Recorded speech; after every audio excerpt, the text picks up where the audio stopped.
ఇతను చనిపోవడానికి కారణం ఎవరు ఉండొచ్చు అంటే మారుతిరావుకే ఉంటుంది అనేది. సో ఎఫ్ఐఆర్లో మారుతిరావు పేరు ఎట్లా వచ్చింది, ఎందుకంటే అబ్బాయి వాళ్ళ తండ్రి కంప్లైంట్ ఇచ్చారు. కంప్లైంట్ ఇచ్చినప్పుడు డైరెక్ట్గా మారుతిరావు చేపించాడు అనేటట్టే చేశారు. అనుమానం కూడా మారుతిరావు మీదే ఉంటుంది.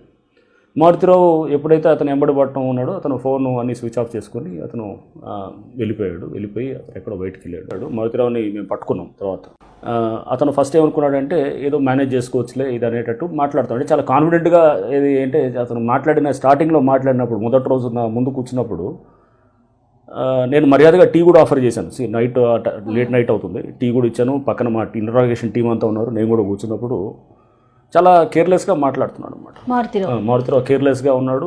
ఏముందిలే ఇదేముంది పోలీస్ అంతా ఏదో అనేటట్టు ఆ ధోరణి కనపడదు అనమాట స్టార్టింగ్లో. Okay right. నెక్స్ట్ కొంత ఇతనికి నుంచి కొంత మనం అక్కడ లోకల్ సమాచారం ఇంకొంచెం ఇన్వెస్టిగేషన్లోకి వెళ్ళినప్పుడు ఇతను ఫస్ట్ నాకు అసలు సంబంధం లేదు కేసు గురించి అని చెప్పాడు అనమాట. కేసు నాకేం తెలియదండి అతను నాకేది. సో కొన్ని మేము కౌంటర్ చేయడం మొదలెట్టినప్పుడు అది దాంట్లో కొంత దొరికిపోతున్నాడు. ఇంకొకటి నెక్స్ట్ A5 కరీం అని ఉంటాడు దాంట్లో. కరీం అని అతను లోకల్గా కాంగ్రెస్ పార్టీలో అక్కడ లోకల్గా లీడర్ అక్కడ అప్పుడు. సో కరీం ఇతనికి మిత్రుడు కూడా అనమాట. సో కరీంని పట్టుకున్నాం అనమాట. సో మనకి ఇద్దరు వ్యక్తులు వచ్చినప్పుడు కొంచెం ఈజీ అవుతుంది కేసు అనమాట. సో జనరల్గా అట్ని పెట్టి మనం మాట్లాడుతున్నప్పుడు సో కరీం చెప్పి అప్పుడు కొన్ని పేర్లు వచ్చాయన్నమాట మనకి. ఇది ఇట్లా అస్గరు ఇదంతా అనే పేర్లు వచ్చాయి. సో నెక్స్ట్ వాళ్ళ కోసం కూడా ఇమీడియట్గా పర్సూ చేయటం ఇదంతా కూడా చేసాం. సో అస్గర్ అలీ అండ్ బారీ వాళ్ళనేమో మనం ఇక్కడ పికప్ చేసాం. ఇది దాదాపు మహారాష్ట్ర అటువైపు అక్కడ చేసి తర్వాత వాళ్ళని అరెస్ట్ చేయడం జరిగింది. సో అక్కడ లోకల్ పోలీసు, ఇంటెలిజెన్స్, దీంట్లో రకరకాల చాలామంది ఏజెన్సీస్ వర్క్ చేశారు. ఎందుకంటే అప్పుడు ఇది దాదాపు సెన్సేషనల్ కేసెస్ తెలుగు రాష్ట్రాల్లో. అండ్ ISI ఆపరేటివ్స్ కాబట్టి అది కొంచెం దానికి కాస్త ప్రామినెన్స్ అందరినీ ఇన్వాల్వ్ చేశారు ఆయన మారుతిరావు. వాళ్ళు మెయిన్ వీళ్ళు అనమాట. వీళ్ళతోటి కాంట్రాక్ట్ కిల్లింగ్ అండి బేసిక్గా కూడా చెప్పాను కూడా నేను.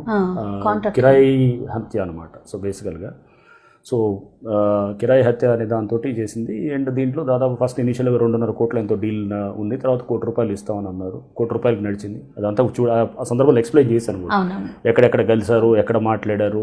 ఆ ₹1 అప్పటికి 18 లక్షలు ఎంతో 20 లక్షలు ఎంతో ఇచ్చారు అడ్వాన్సెస్, ఇవన్నీ కూడా అన్నీ జరిగాయి. సో ఇదంతా అయిన తర్వాత వీళ్ళని మహారాష్ట్రలో ఎక్కడ పికప్ చేసాం, అంతా జరిగింది ఇది.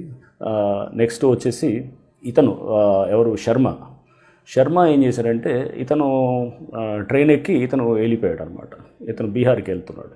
బీహార్ అతను కాబట్టి అతను వెళ్ళిపోతున్నాడు. సో మనకు ఆల్రెడీ శర్మది కూడా దాంట్లో వచ్చింది అనమాట. వచ్చేటప్పటికి శర్మని మనం వెంటనే అక్కడ బీహార్లో మనం అక్కడ లోకల్ పోలీస్కి అక్కడ కాంటాక్ట్ చేసి ఇక్కడి నుంచి మన టీం వెంటనే ఫ్లైట్లో అతను ట్రైన్లో వెళ్ళి దిగే లోపల అక్కడ ఫ్లైట్లో మన టీం దిగి ఇమీడియట్గా వాళ్ళు అక్కడ లోకల్ పోలీస్ సహకారంతో అక్కడ వాళ్ళని కూడా అరెస్ట్ చేయడం జరిగింది.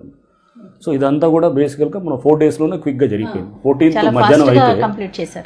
మధ్యాహ్నం అయితే మనకి ఇదంతా కూడా బై 18th కల్లా అందరిని అరెస్ట్ చేయడం జరిగిందండి. చేసి ఆ కేసుని క్విక్గా అనమాట. అంటే మనకి దీంట్లో చాలా దర్యాప్తు లోతుగా వెళ్ళాలి, ఏం జరిగింది ఏంటనేసి 3-4 రోజుల్లో కొంచెం అంటే ప్రెషర్ ఉండింది ఆ టైంలో. మీడియాలో కానీ అన్ని అక్కడ కుల సంఘాలు. మీరు ఎప్పుడైతే మారుతిరావు గారితో మాట్లాడారో ఆయన అంటే కొంత సమయంలోనే ఒప్పుకోవటం జరిగిందండి. ఫస్ట్ కొంత అది కాంట్రాడిక్ట్ చేసాం. అంటే నేను చెప్పిన దాన్ని ఇది అంటే నేను కానీ ఇన్వెస్టిగేషన్ టీంలో చెప్తున్నప్పుడు కొంత దాన్ని అతను ఇంటరాగేషన్ టీంని ఫస్ట్ ఇది లేదు. ఎప్పుడైతే కొన్ని మనం ప్రూఫ్లు చూపించడం అవన్నీ కూడా చేయటం చోటి కొంత అప్పుడు ఫస్ట్ ఎప్పుడంటే ఏం చేస్తామంటే మనకు ఉన్నటువంటి ఎవిడెన్స్ని తీసుకుంటూ వాళ్ళ ముందు ప్రజెంట్ చేస్తున్నాం అనుకోండి. వాళ్ళు క్వశ్చన్ చేసినప్పుడు అతని సైకలాజికల్గా అతని మైండ్ సెట్ని అబ్జర్వ్ చేస్తుంటాం. ఇన్వెస్టిగేషన్ అంటే ఊరికనే ఏదో కూర్చోబెట్టి మాట్లాడటం లేదా 4 తన్ని చెప్పడం ఈ కదండి, అది చేయమని. There is a professional interrogation జరుగుతుంది. సో మనిషిని అందరినీ చూస్తారు. అందరూ కూడా ఒక ప్రొఫెషనల్ ఇన్వెస్టిగేటర్గా ఎవరైనా ఉన్నారనుకోండి, ఒక మా SI కానీ CI కానీ or any DSP or anybody for that matter చేసేటప్పుడు ఫస్ట్ ఏంటంటే ఇది ఒక over a period of time train అయినటువంటి సిబ్బంది కాబట్టి పోలీసు. సో అవన్నీ కూడా అబ్జర్వ్ చేస్తుంటారు. ఎవిడెన్స్ని పెట్టి అతన్ని క్రాస్ చేసినప్పుడు అతని రియాక్షన్స్ చూస్తారు. ప్లస్ అతను ఏం చెప్పలేని పరిస్థితి ఉంటుంది కొన్ని సందర్భంలో. ఇది ఎందుకు చేసామనంటే కానీ కార్నర్ చేయాలి. ఇంటరాగేషన్ అంటే అతన్ని కార్నర్ చేయాలన్నమాట. దానికి కావాల్సిన గ్రౌండ్ వర్క్ చాలా చేస్తారన్నమాట. సో అన్ని టీమ్స్ ఉంటాయి. సాంకేతిక పరమైన నాలెడ్జ్ చాలా వాడతారు, టెక్నాలజీని.